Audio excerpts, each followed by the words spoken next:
Brilliance Audio presents The Law of the Heart by Boris Starling. Performed by Brian Nishi and Greta Jung. Comrade Park, what transgressions have you made against the revolution these past 7 days? What transgressions have you made in thought, in word, and in deed? Min couldn't see who had spoken. In any case, it didn't matter. The weekly confessions were made and received by the entire collective. There were 12 people crammed in here, seeking each other's warmth without making it too apparent, for even to acknowledge the coldness of the room could be construed as criticism of the regime. They wore uniforms of identical dark green, trousers for the men, knee-length skirts for the women. The deep red of their epaulettes and collar flashes seemed to glow slightly in the light from the stove.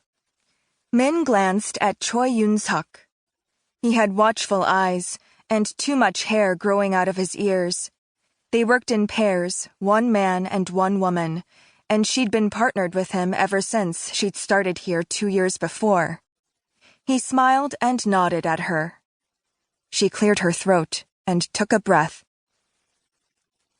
All day she'd been dreading this moment and thinking of ways to postpone it. But now it was here, she suddenly wanted to get on with it and get it over. The reality could hardly be worse than the anticipation. Besides, she was a performer of sorts. It was part of her job. So perform. "Comrades," she said, "I have appraised the week that has passed. In order to correct my faults, I must cleanse myself of the repeated sins that accumulate and slow down our beloved revolution. I have fallen short of the standards of vigilance expected of a tour guide for the Korea International Travel Company." They all knew what she'd done.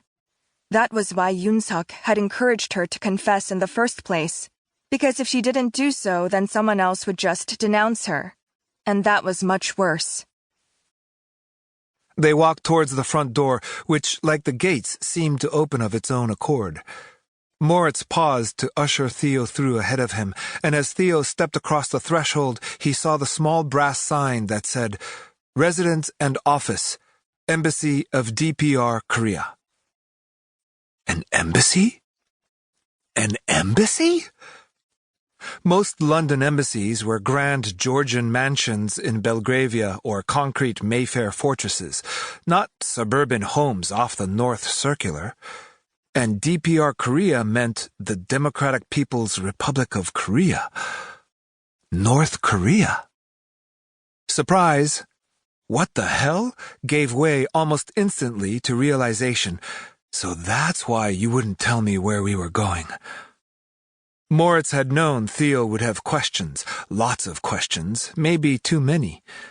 "Trust me," Moritz said, as though reading his thoughts. The door closed behind them. A middle-aged Korean man in a cheap suit was standing in front of them. "Mr. Schuster, Mr. Kemp." "Ambassador Hyun," Moritz replied. "Thank you for seeing us."